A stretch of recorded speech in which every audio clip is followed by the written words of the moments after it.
नमस्कार, आप देख रहे हैं इंडिया न्यूज का डिजिटल प्लेटफॉर्म। मध्य प्रदेश के मुख्यमंत्री डॉक्टर मोहन यादव ने अवैध उत्खनन के मामले में सख्त कार्रवाई की बात की।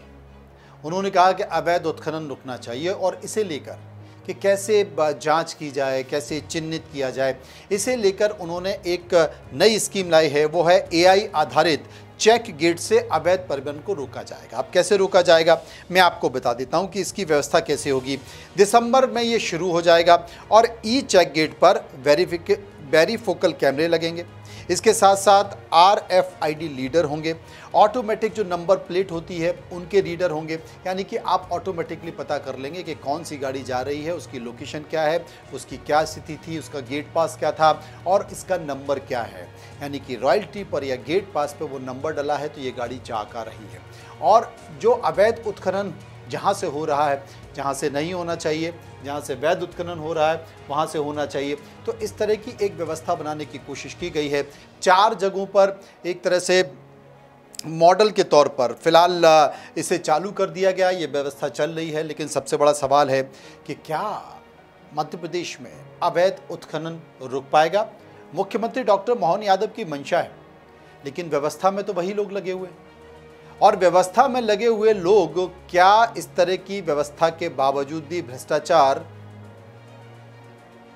नहीं होने देंगे? लगता नहीं। उदाहरण के तौर पर आपको पता होगा कि परिवहन विभाग को लेकर, परिवहन विभाग में जो चौकियों पर लूट होती थी वो व्यवस्था बंद कर दी गई। मुख्यमंत्री ने घोषणा कर दी कि भ्रष्टाचार के बड़े सारे आरोप लगते थे, लिहाजा हम इस व्यवस्था को बंद करते हैं। लेकिन आज भी चौकियों पर वसूली चल रही है।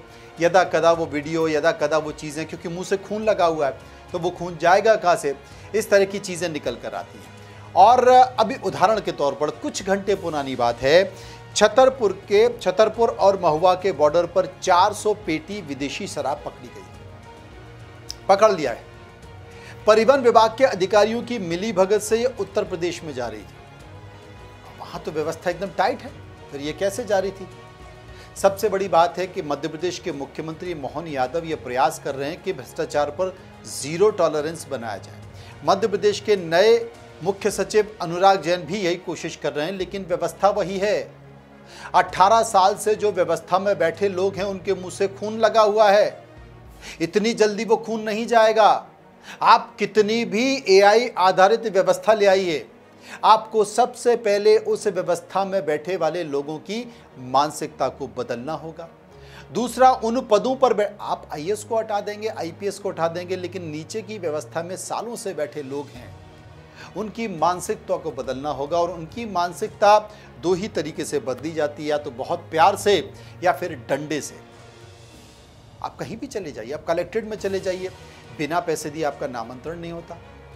अब नामांतरण को लेकर एक नई व्यवस्था बनाने की कोशिश की, आप देखिए उसमें भी कोई ना कोई पेच ढूंढ लिया जाएगा। आप नगर निगम में चले जाइए, बिना पैसा दिए आपका नक्शा पास नहीं हो सकता। बहुत सारी चीज़ें आप ऑनलाइन अपलोड करते हैं, लेकिन आपका पोर्टल काम ही नहीं करेगा। जब तक आप व्यवस्था नहीं करोगे पोर्टल खुलेगा नहीं। बहुत सारी ऐसी चीज़ें हैं और मैं जो कह रहा हूँ आप लोग भोग रहे हो। आप जब व्यवस्थाओं में जाते हैं, आप जब इस तरह की सरकारी चीज़ों में जाते हैं और अपने काम के लिए जाते हैं, तो आपने देखा होगा आप 2-4 होते हैं इस व्यवस्था से। इसलिए आपकी पीड़ा को मैं ऊपर तक पहुंचाना चाहता हूं कि अच्छी चीज़ है कि मुख्यमंत्री एक अच्छी मानसिकता से नई स्कीम लेकर आए हैं।